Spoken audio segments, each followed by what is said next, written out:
Gente, vamos lá?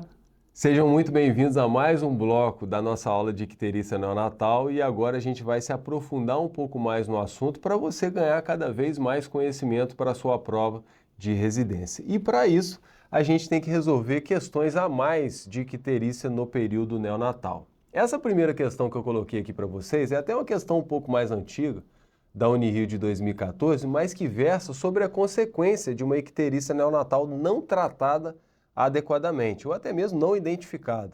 E aí o desfecho vai ser desfavorável, vai evoluir para a encefalopatia bilirrubínica. Então a questão pediu um sinal clínico, que você observa clinicamente, indicativo da primeira fase do kernícteros. Na verdade, a banca quer que você marque um sinal clínico da primeira fase da encefalopatia bilirrubínica aguda, porque o kernícteros ele se refere à forma crônica da condição, onde o paciente desenvolve sequelas permanentes e irreversíveis, pode até morrer, inclusive. Ah, Daniel, mas você não falou de encefalopatia e de kernícteros no bloco anterior. Eu até citei. Só que eu vou falar hoje de maneira mais precisa e por isso que você tem que me acompanhar aqui no VR-Med nas aulas de revisão para ir se familiarizando com o assunto aos poucos. E sabendo tudo da encefalopatia bilirrubínica a partir de hoje. O que você tem que guardar aqui? Lembra comigo que a grande preocupação do pediatra quando atende um paciente com quadro de icterícia é o risco desse quadro de icterícia progredir para a temida encefalopatia bilirrubínica, que geralmente aparece quando você não trata adequadamente ou quando você não identifica e larga para lá aquela icterícia patológica no período neonatal. O que é encefalopatia bilirrubínica? Eu já conversei isso com vocês. É o acúmulo em excesso de bilirrubina indireta, que é um pigmento extremamente neurotóxico, nas células do sistema nervoso central, principalmente nos núcleos da base e nos núcleos de pares cranianos. Núcleos da base, principalmente lá no globo pálido, que é uma estrutura responsável pela regulação, estabilização do tônus muscular e também pela regulação dos movimentos voluntários. Então vocês vão perceber que além de várias manifestações neurológicas, esse paciente que tem encefalopatia bilirrubínica, ele tem várias manifestações, sinais clínicos relacionados ao tônus muscular e aos movimentos voluntários. Então, o que eu quero que você guarde aqui primeiramente? Fase aguda e fase crônica. A fase crônica se refere ao kernícteros, aquele paciente que desenvolve sequelas irreversíveis. A fase aguda ela é subdividida em 3 fases, na fase 1, na fase 2 e na fase 3. O que tem de característico na fase 1, Daniel? Nada de muito característico. Se eu for te falar para guardar o que tem de mais característico na fase 1, é a hipotonia, que é um sinal clínico bem característico da fase 1 da encefalopatia bilirrubínica. Mas pode ter má sucção, pode ter alteração do nível de consciência, letargia, sonolência, hipoatividade e um choro agudo, aquela criança que fica chorando por horas, que está muito irritada no exame físico. Mas vamos combinar? São manifestações inespecíficas. E, cara, isso daqui confunde muito com várias condições. Por exemplo, um bebezinho que tem hipoglicemia no período neonatal, ele tem hipotonia, tem dificuldade de sucção, tem dificuldade na amamentação. Um bebê que tem hipotiroidismo, ele tem hipotonia, ele tem dificuldade na amamentação. Bebê que tem sepse, bebê que tem encefalopatia hipoxia-isquêmica pode ter essas manifestações. Quem tem asfixia depois do nascimento. Então, assim, não tem nada que vai te fazer pensar em encefalopatia bilirrubínica se ele descrever só isso. Ele tem que descrever um quadro clássico de icterícia que foi progredindo até chegar nessas manifestações. A fase 2 já é a mais característica da encefalopatia bilirrubínica fase aguda. Por quê? Porque tem um sinal clínico muito marcante. Aquela hipotonia da fase 1, ela vai sendo substituída por uma musculatura contrastada, uma contração espástica de toda a musculatura esquelética. A hipertonia aparece, é o famoso opistótono. É uma hiperextensão da musculatura extensora, principalmente do tronco, do dorso, mas o dorso está no tronco axial, do pescoço e da cabeça. Então ele tem uma hiperextensão do tronco, do pescoço e da cabeça, fazendo a criança adotar essa postura clássica aqui. Parece um arco, o corpo dela fica arqueado, porque basicamente a criança ela está se apoiando aqui na maca nos calcanhares e na nuca. Então tem uma hiperextensão intensa da musculatura do tronco, da cabeça e do pescoço. É o que a gente chama de opistótono. Opistótono pode estar presente no tétano, por exemplo, mas é bem característico da fase 2 da encefalopatia bilirrubínica e acomete principalmente esses 3 grupamentos musculares. O paciente pode ter convulsões, inclusive você vai ter que tratar essas convulsões com um anticonvulsivante. O anticonvulsivante de escolha para tratar convulsão no período neonatal é o fenobarbital, que é o mais seguro, mais utilizado, e febre, que pode até elevar a frequência dos batimentos cardíacos. Então a fase 2 é a mais característica, porque a gente tem esse opistótono, uma hiperextensão importante dessa musculatura extensora do tronco, da cabeça e do pescoço. E aí, esses pacientes que morrem, os que desenvolvem manifestações neurológicas, eles geralmente morrem na fase 2, tá, gente? A maior numeração de óbitos acontece justamente nessa fase 2, que é a mais característica. E na fase 3, Daniel? A fase 3, essa hipertonia, esse opistótono, ele vai regredindo gradativamente ou até cede abruptamente e vem a hipotonia, que apareceu lá na fase 1.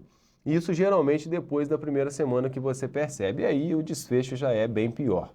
E a fase crônica, como eu falei com vocês, é o termo kernicterus, que se refere a sequelas permanentes. O paciente, além de hipotonia, ele pode ter várias manifestações. Ele pode ter surdez neurosensorial, ele pode desenvolver manifestações extrapiramidais, distonias, por exemplo. Ele pode ter hiperreflexia no exame físico, o aumento dos reflexos tendinosos profundos, por exemplo, a hiperreflexia. Ele pode ter alteração no esmalte dentário, são os dentes de bilirrubina, ficam mais esverdeados, amarelados. O que é muito característico também de sequela do kernicterus, a coreoatetose, coreia associada à tetose. A coreia, lembra? Movimentos rápidos, bruscos, irregulares. E a atetose, movimentos mais finos, de extremidades e também da face. Então, vocês vão perceber que como tem um comprometimento lá nos núcleos da base, do globo pálido principalmente, o paciente tem muita alteração de tônus muscular. E também tem muita alteração de movimentos involuntários. Olha essa coreoatetose aí que vocês estão vendo. Tudo bem? Então isso aqui fica bem característico da gente reconhecer nos enunciados de prova de residência. A outra sequela permanente que também está presente no kernicterus, que eu já vi caindo em prova, é a oftalmoplegia supranuclear, desvio do olho, principalmente na direção vertical. Então, aqui o sinal clínico que ele está perguntando, característica da fase 1 da encefalopatia bilirrubínica, ficaria melhor assim, seria a hipotonia. A irritabilidade pode ter pelo esse choro excessivo? Pode, mas não é sinal clínico. Isso aqui é o quê? É aumento da temperatura, aumenta o número de leucócitos, a febre seria mais na fase 2, a hipertonia fase 2, o opistótono é relacionado a essa hipertonia fase 2, e a irritabilidade, isso aqui não é sinal clínico, irritabilidade você pode estar presente em outras condições. Agora, o que é sinal clínico característico da fase 1? Aí, sem dúvida nenhuma, é a hipotonia. Então, sabendo tudo de kernicterus, agora a gente pode progredir para a segunda questão. O NESP 2024 também caiu em encefalopatia bilirrubínica, só caiu o manejo. Mas olha só que interessante como você consegue identificar a partir dessa revisão uma encefalopatia bilirrubínica. A gente está diante de um bebezinho com 10 dias de vida que está muito amarelo, chorando muito, se recusando a alimentação a 24 horas. Então, muito amarelo e irritabilidade. A 1 hora apresentou movimentos estranhos dos olhos. Será que é essa oftalmoplegia supranuclear que eu comentei com vocês? Não sei, não dá para dizer isso agora. Parto vaginal, icterícia no primeiro dia de vida, com fototerapia por 12 horas e alta hospitalar com 36 horas de vida. Ou seja, a criança com 10 dias está muito amarela. Ela teve história de icterícia precoce que foi tratada com fototerapia. Então você já tem que pensar que é uma questão de icterícia. No exame físico, frequência cardíaca mais elevada, 150 batimentos por minuto, e teoricamente a criança tem que estar em repouso para você estar examinando. Então ela está com a frequência cardíaca de 150 batimentos por minuto. E alteração do nível de consciência, sonolência e hipoatividade. Ele está hipoativo, então tem comprometimento do sistema nervoso central, já está alterando o nível de consciência da criança e está irritado. E aí, ele fala que tem uma icterícia intensa acometendo todo o corpo, incluindo palmas e plantas. Uma icterícia na zona 5 de Kramer, se você não quiser dosar o nível de bilirrubina total sérico. O ideal é dosar, mas segundo Kramer, a estimativa do nível de bilirrubina indireta total no sangue desse recém-nascido seria de 20 mg por decilitro, porque ele tem zona 5 de Kramer. Durante o exame físico, o recém-nascido apresentou hipertonia de membros superiores, ou seja, já está começando a aparecer o opstótono, acompanhada de movimento de pedalar de membros inferiores. Será que está convulsionando? Provavelmente está convulsionando. Desvio do olhar para a esquerda e taquicardia. Aí ficou mais clássico, é uma sequela permanente lá do Kernicterus, uma oftalmoplegia supranuclear. De forma muito correta, eu até comentei isso com vocês.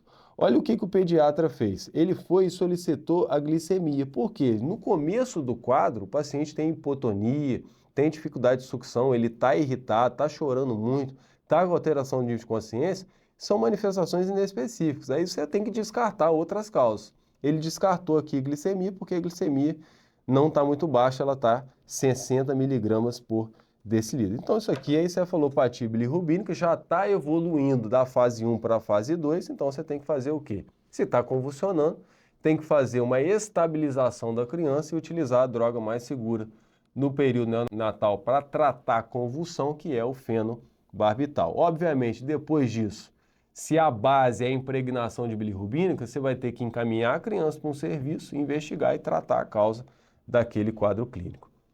Outra questão aqui que eu encontrei de icterícia no período neonatal versa sobre um subtópico que eu tenho visto caindo cada vez mais em prova de residência, que é fator de risco. Fator de risco para hiperbilirrubinemia grave em recém-nascido com mais de 35 semanas de idade gestacional. E nesses manuais a gente considera hiperbilirrubinemia grave aquela que está acima de 17,5 mg por decilitro.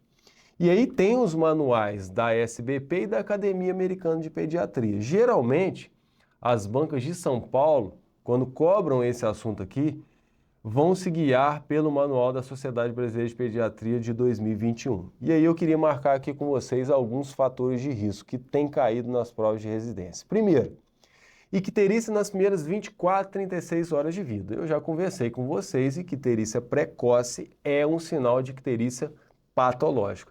Então a SBP considera como fator de risco para hiperbilirrubinemia grave no bebê. Incompatibilidade materno-fetal RH, antígeno D, lembra que eu falei anti-D ou anti-RH, mas grava anti-RH que fica mais fácil. Incompatibilidade ABO ou antígenos irregulares. Antígenos irregulares eu nem cheguei a falar, porque isso é raríssimo cair em prova. Mas como é que vai estar na prova? Geralmente a banca coloca lá, bebezinho ictérico, cumbigireto positivo, anemia hemolítica, reticulocitose, então tem anemia, tem cumbigireto positivo, só que não há situação de incompatibilidade ABO e nem de incompatibilidade RH, e você pensa em doença hemolítica isoimune por antígenos irregulares. Tem anti-DUF, anti-KEL, anti-KID e tem outros também. Mas seria um fator de risco também.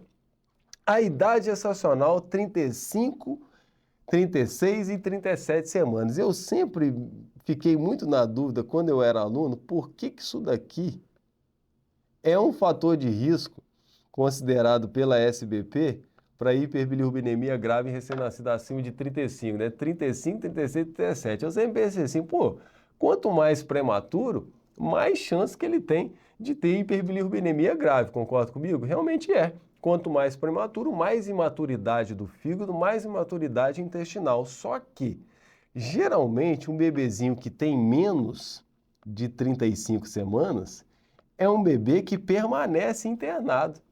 É um bebê que vai estar lá internado na unidade de terapia intensiva para recuperar peso, para tratar uma doença da membrana hialina, para tratar uma pneumonia no período neonatal. Então, esses bebês, eles têm uma supervisão contínua dos níveis de bilirrubina indireta e de bilirrubina direta. Então, o que é mais arriscado? Os bebês que vão de alta. E quem que vai de alta? Acima de 35 semanas de idade gestacional. Então, o bebê, a partir de 35 semanas de idade gestacional, após a alta, ele tem mais chance de desenvolver hiperbilirrubinemia grave, significante, que seria acima de 17,5. Outro fator de risco listado lá no manual da Sociedade Brasileira de Pediatria é o clampeamento do cordão umbilical, no mínimo de 60 segundos, é o clampeamento tardio do cordão umbilical. Vocês vão ver isso na aula de reanimação neonatal comigo. A gente faz clampeamento tardio do cordão umbilical em bebê com 34 semanas ou mais que tem boa vitalidade ao nascer. E o tempo é 60 segundos no mínimo. Isso melhora muito, é uma conduta preconizada hoje pelas diretrizes da Sociedade Brasileira de Neonatologia, porque melhora muito os índices hematimétricos da criança, pelo menos nos primeiros 6 meses de vida, e também a concentração de ferritina. Então diminui essa prática a incidência de anemia ferropriva, embora possa aumentar a chance de hiperbilirrubinemia indireta. Então, a SBP fala que também é um fator de risco. Aleitamento materno com dificuldade na amamentação ou perda de peso superior a 7%, a SBP já fala para ficar ligado, porque esse bebê, se ele for de alta, já tem uma dificuldade na amamentação, já está perdendo peso, você já tem que ficar ligado na gravidade, no potencial de gravidade que ele pode evoluir. Lembrando que pode perder até 10% do peso até o final da primeira semana de vida, o peso de nascimento, que você vai considerar normal. Irmão com icterícia neonatal tratado com fototerapia. A Academia Americana de Pediatria fala pais ou irmãos. A Sociedade Brasileira de Pediatria fala irmão. Isso tem relação com a predisposição genética. Geralmente o irmão que foi tratado com fototerapia teve incompatibilidade ABO, ou teve incompatibilidade RH, ou teve alguma doença hereditária que causou hiperbilirrubinemia grave, aí você parte desse princípio da predisposição genética. Ou algum fator ambiental. A mãe dessa criança que nasceu agora, na gestação anterior, quando o irmão nasceu, ela teve grande dificuldade na amamentação. Ou tem o uso de alguma prótese que está impedindo que ela use a técnica da amamentação ou faça a técnica da amamentação de forma correta. Aí seria um fator de risco genético e também ambiental. Mas irmão ou pai, segundo a Academia Americana de Pediatria, seria um fator de risco para hiperbilirrubinemia significante. Presença de cefalematoma ou equimose, você já entendeu esse conceito, já conversei com vocês. Quanto mais sangue, pensa assim, mais hemoglobina e mais bilirrubina indireta caindo na circulação.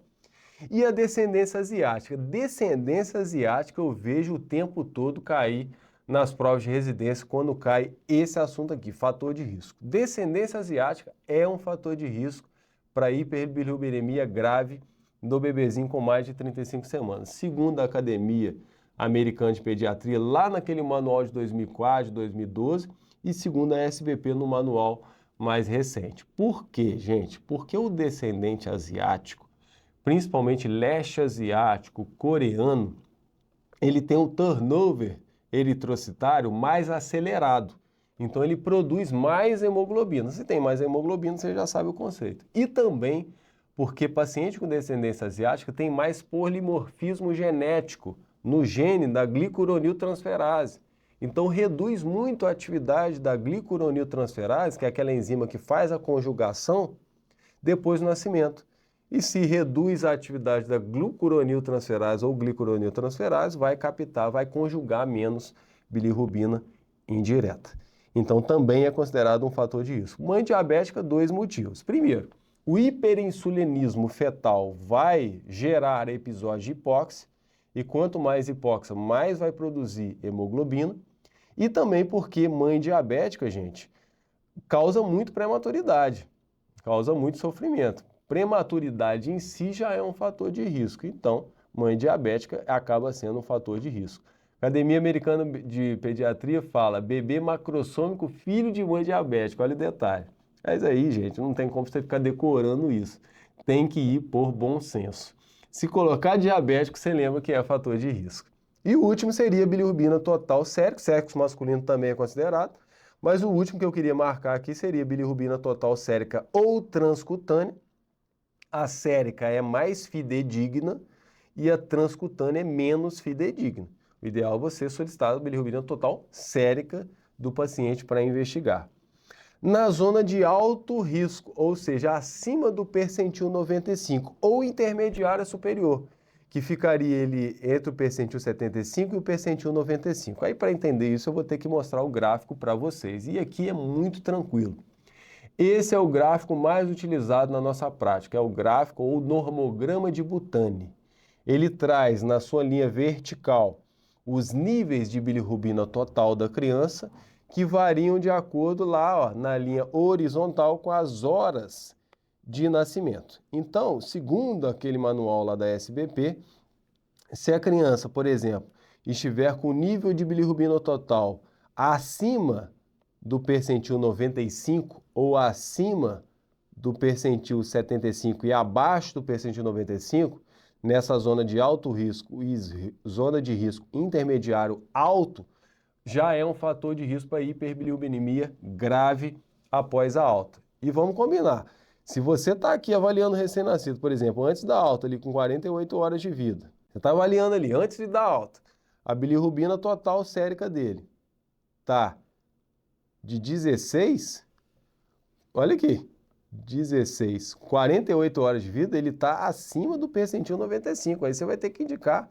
a fototerapia antes da alta para esse paciente. Ah, Daniel, mas e se tiver aqui, ó, antes da alta, na zona de risco intermediário? Aí você também vai indicar nessa zona aqui, considerar a fototerapia. Mas sem dúvida nenhuma, se estiver acima do percentil 95, na zona de alto risco, você vai indicar a fototerapia. Agora, na zona de risco intermediário alto, você vai considerar a fototerapia. Risco intermediário baixo e zona de baixo risco, você vai observar cuidadosamente aquela criança. Mas esse normograma de Butani, a gente vai levar em consideração porque o manual da SBP fala desses percentis. E aí ele traz as curvas dos percentis 40, 75 e 95, definindo aqui, dividindo essas zonas para hiperbilirrubinemia.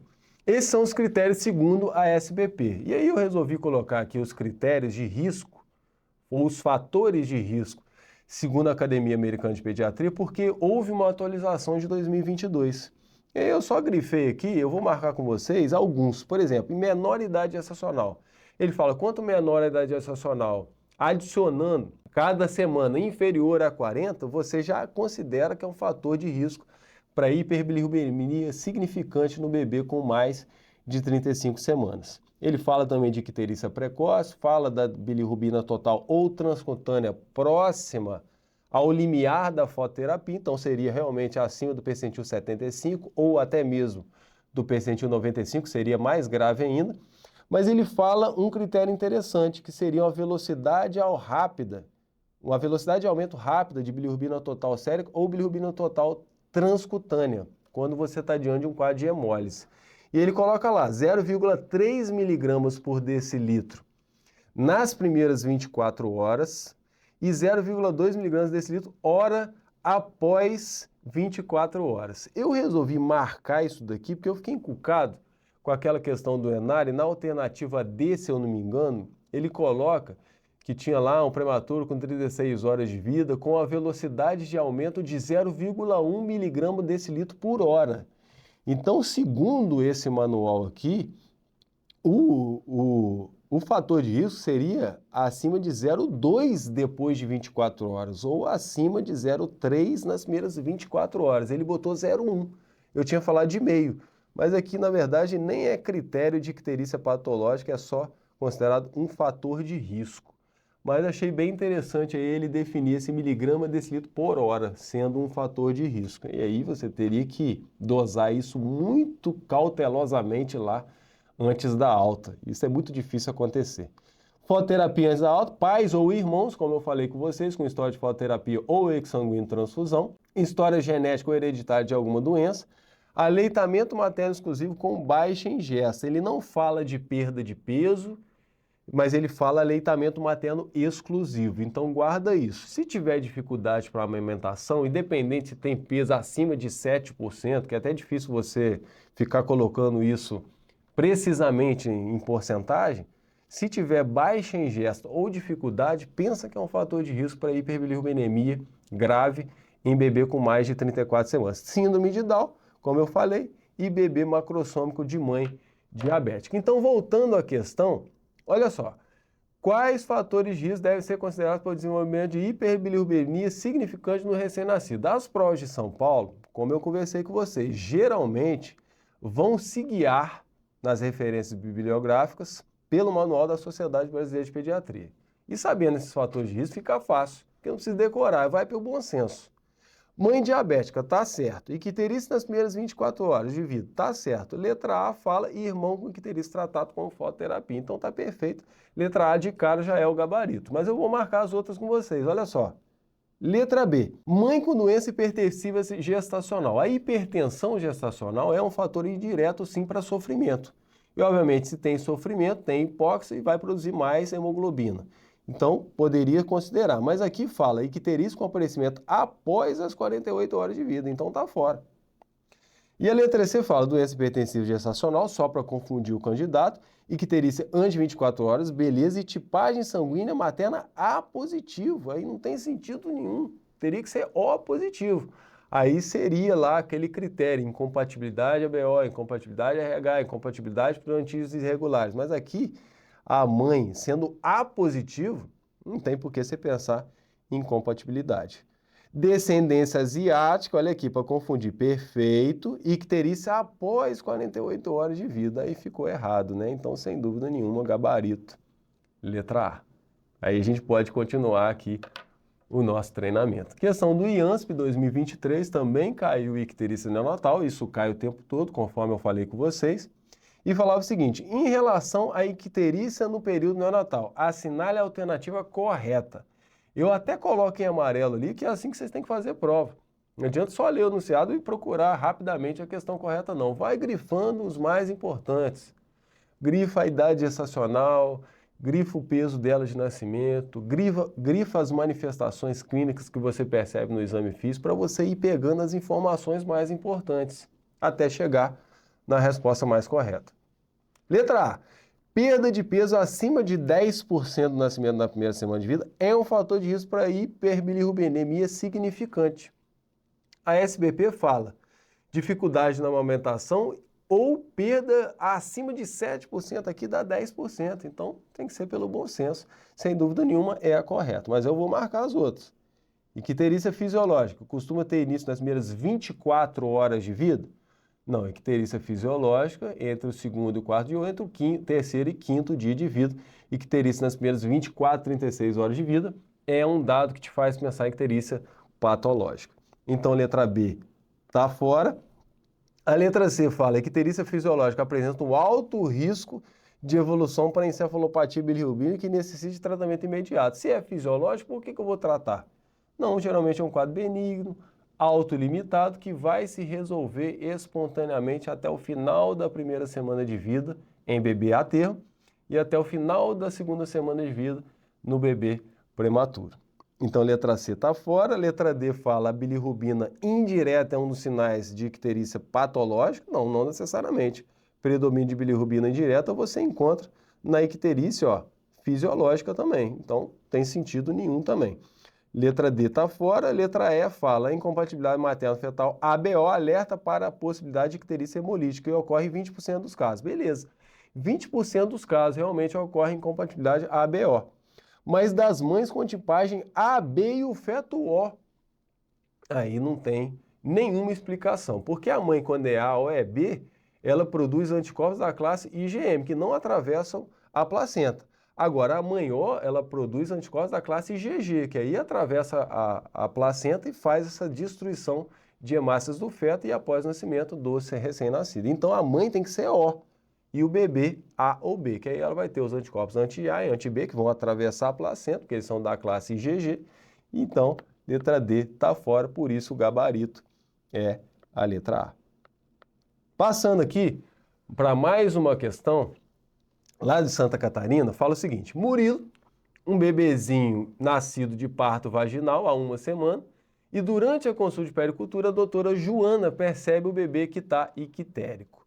Dos itens abaixo, assinale aquele que indicaria um sinal de alerta e consideração de encaminhamento para avaliação laboratorial no hospital. Icterícia zona 2, eu marquei com vocês, foi o meu segundo slide lá na aula de icterícia neonatal. Icterícia zona 3, que reflete um nível acima de 12 miligramas por decilitro. Icterícia zona 2, geralmente o nível está de 9. Então não tem por que você pensar em icterícia patológica, tá bom? Então a letra A tá fora. A letra B fala icterícia iniciada depois de 24 horas de vida. Não, icterícia precoce, que seria um sinal de icterícia patológica. E irmão mais velho com passado de necessidade de fototerapia. Aí ficou perfeito porque é um fator de risco considerado tanto pela SBP como também pela Academia Americana de Pediatria no seu último manual, que revisaram lá com vários especialistas.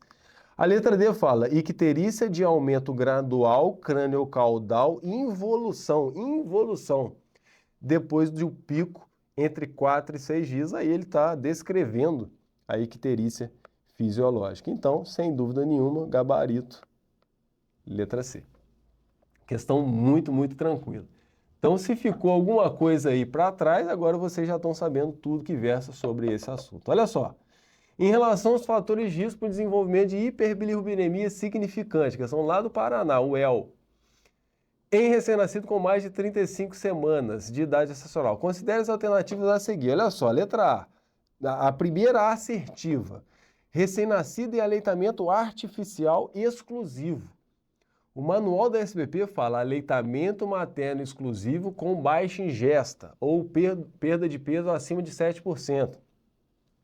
E a Academia Americana de Pediatria fala aleitamento materno com dificuldade e baixa ingesta também. Então, aleitamento artificial, fórmula infantil, não seria um fator de risco para hiperbilirubinemia significante em bebê com mais de 35 semanas. E aí o 2 fala idade sexual maior que 37, na verdade entre 35 e 37, que é aqueles bebês que vão de alta. Aí você tem que ter um cuidado, que eles desenvolvem encefalopatia bilirrubínica com mais facilidade, a gente pode falar dessa forma. Prematuro tem mais isso? Tem, só que geralmente ele está internado, é aquele raciocínio que a gente marcou. Icterícia nas primeiras 24 horas de vida, perfeito, e descendência asiática, você sabe muito bem, turnover celular eritrocitário mais acelerado, produz mais hemoglobina e tem mais polimorfismo genético, alteração genética no gene da glucuroniltransferase, então reduz a sua atividade após o nascimento. Então aqui, bem tranquila, 3 e 4 corretas, gabarito. Olha lá, até coloquei o manual de novo para vocês revisarem aqui, quem quiser volta o vídeo. Gabarito, letra C. 3 e 4 corretos, perfeito ali. Mais uma questão. A MP lá 2023, 2 anos atrás, já caiu de novo. Olha só, recém-nascido desenvolve icterícia no primeiro dia de vida. Então, e o raciocínio que eu combinei com vocês, olhei para a questão de icterícia no período neonatal, tem que fazer aquela pergunta. É uma icterícia fisiológica ou icterícia patológica? Se ele desenvolveu icterícia no primeiro dia de vida, ele tem um quadro de icterícia patológica. A partir daí, você segue o raciocínio.